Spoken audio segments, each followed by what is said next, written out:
الحمدللہ وحدہ لا شریک لہ والصلاة والسلام علی من لا نبی بعد۔ قرآن کریم سورۃ الفاتحہ اور 30 پاروں کا نام ہے۔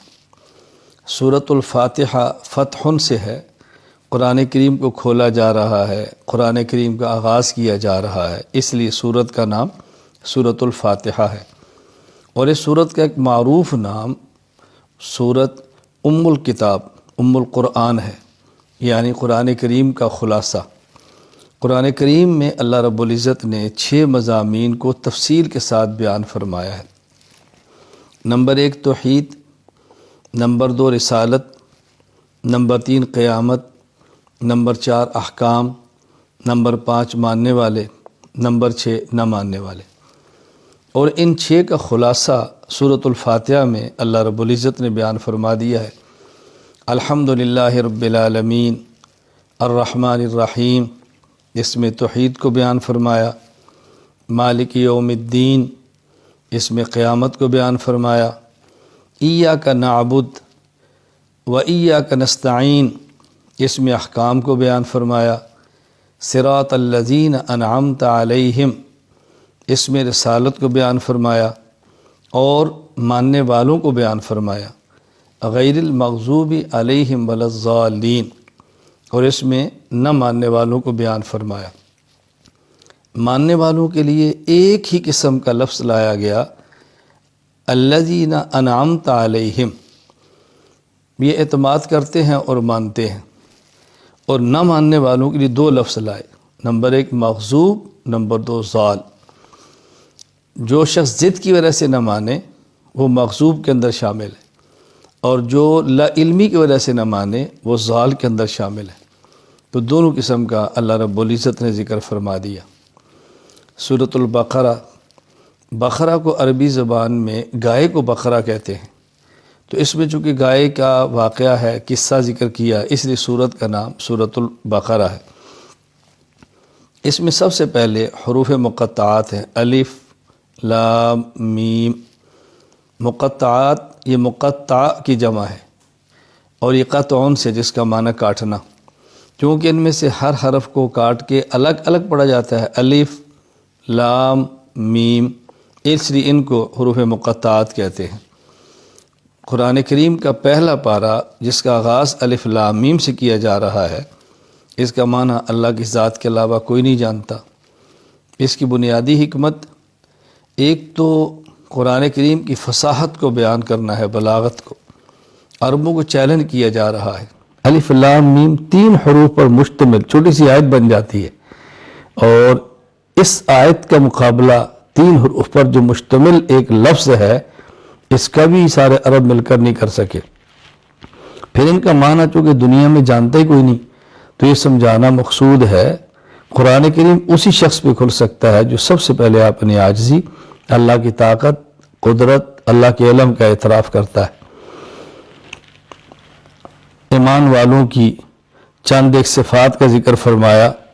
نمبر 1 وہ غیب پر ایمان لاتے ہیں، یعنی جو چیزیں نہیں دیکھ سکتے اس کو بھی مانتے ہیں، دنیا کی آنکھ میں، دنیا میں نہیں دیکھ سکتے وہ بھی مانتے ہیں۔ نماز کی پابندی کرتے ہیں، زکوٰۃ صدقات ادا کرتے ہیں، تمام آسمانی کتب پر ایمان لاتے ہیں، اور آخرت کی تصدیق کرتے ہیں اور یقین کرتے ہیں۔ اس کے بعد پھر منافقین کا ذکر فرمایا کہ منافقین کی اوصاف بیان فرمائے کہ منافق کی صفات کیا ہے۔ دھوکہ دیتے ہیں، حسد ہے ان میں، کبر ہے، مکر و فریب ہے، حرص اور لالچ ہے، سفاہت اور بیوقوفی ہے، اللہ تعالیٰ کے احکام کا تمسخر اور مذاق ہے، زمین میں فتنہ فساد پھیلاتے ہیں، جہالت ضلالت ان کا مقدر ہے، شکوک و شبہات پھیلاتے ہیں، اہل ایمان کا مذاق اڑاتے ہیں۔ منافقین کی صفات کا ذکر کیا ہے۔ اس کے بعد پھر معروف واقعہ بنی اسرائیل میں جو گائے کا تھا وہ بیان کیا ہے۔ بنی اسرائیل میں شخص قتل ہو گیا، قاتل نہیں ملتا تھا، حضرت موسیٰ علیہ السلام سے درخواست کی کہ اللہ تعالیٰ سے دعا کریں کہ ہمیں قاتل کا پتہ بتا دیں۔ حکم آیا کہ تم ایک گائے ذبح کرو، اور ذبح شدہ گائے کے گوشت کا ٹکڑا مقتول کے جسم کے ساتھ لگاؤ، یہ زندہ ہو کر قاتل کا نام بتائے گا۔ چنانچہ ایسا ہی ہوا۔ اب اس میں ایک حکمت تو یہ ہے کہ قاتل کی نشاندہی ہو گئی، دوسری حکمت یہ ہے کہ ان میں سے بہت سے لوگ ایسے تھے جو موت کے بعد دوبارہ اٹھنا یعنی قیامت کے قائل نہیں تھے، تو ان کے سامنے دلیل قائم ہو گئی کہ اللہ تعالیٰ یوں مردوں کو زندہ فرما دیں گے، اٹھا دیں گے۔ اور یہ لوگ بچھڑا یعنی گائے کے بچے کی عبادت کرتے تھے، تو بتا دیا گیا بھی یہ تو دیکھو قتل ہو گیا ہے، ذبح ہو گیا ہے، تو ذبح ہونے والا، قتل ہونے والا، مرنے والا یہ معبود کیسے ہو سکتا ہے؟ تو چونکہ بچڑے کی عبادت کرتے تھے تو اس کا رد ہو گیا کہ جو ذبح ہو جاتا ہے، مر جاتا ہے، تو اس کی وہ معبود کیسے ہو سکتا ہے؟ تو اس بچڑے کے ساتھ جو عقیدت تھی، عبادت کا تعلق تو اس پر رد کیا۔ پھر اس میں حضرت آدم علیہ السلام کی خلافت کا ذکر فرمایا ہے۔ اللہ تعالیٰ نے سب سے پہلا شخص جو اپنا خلیفہ بنا کر دنیا میں بھیجا حضرت آدم ہیں۔ آدم علیہ السلام کی خلافت کا بیان فرمایا، ملائکہ کے مکالمے اور گفتگو کا ذکر فرمایا، پھر یہود اور نصارہ کی عادات کو بیان کیا۔ ان کی عادات بد کیا ہیں؟ حق کو چھپا لیتے ہیں، خاتم النبی حضرت محمد صلی اللہ علیہ وسلم کی نبوت کا انکار کرتے ہیں۔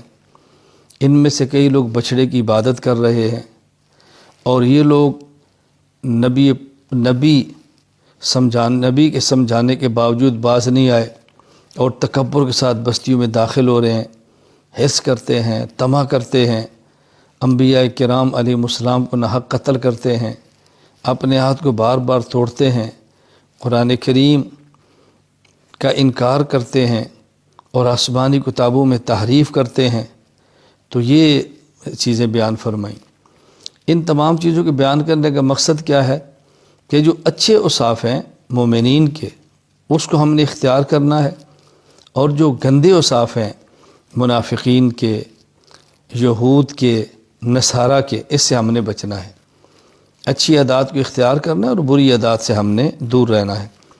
اس بارے کے آخر میں ابراہیم علیہ السلام کی ملت حنیفہ کا ذکر فرمایا کہ ابراہیم علیہ السلام حنیف تھے، باطل سے الگ تھے، حق کے ساتھ رہتے تھے۔ تو ہمیں بھی چاہیے کہ ملت ابراہیمیہ کا خیال کریں، اتباع کریں، یعنی باطل سے الگ رہیں، حق کے ساتھ جڑے رہیں۔ اور اس کا معیار کیا ہے؟ فَإِنْ آمَنُوا بِمِثْلِ مَا آمَنْتُمْ بِهِ فَقَدِ اهْتَدَوْا۔ حضور اکرم صلی اللہ علیہ وسلم کی تیار کردہ جماعت صحابہ، اہل بیت رضی اللہ عنہم اجمعین، بس وہ ہمارے سامنے نمونہ ہیں۔ ان والے عقائد، ان والے اعمال اختیار کریں تو سمجھیں آپ نے حضرت ابراہیم کی ملت کو بھی پہچان لیا اور اختیار کر لیا۔ ان کو چھوڑ دیا تو سمجھے ملت ابراہیمی کو بھی چھوڑ دیا ہے۔ اللہ تعالی ہمیں اچھی عادات اختیار کرنے کی، اپنانے کی، اور بری عادات سے بچنے کی توفیق عطا فرمائے۔ وآخر دعوانا ان الحمد للہ رب العالمین۔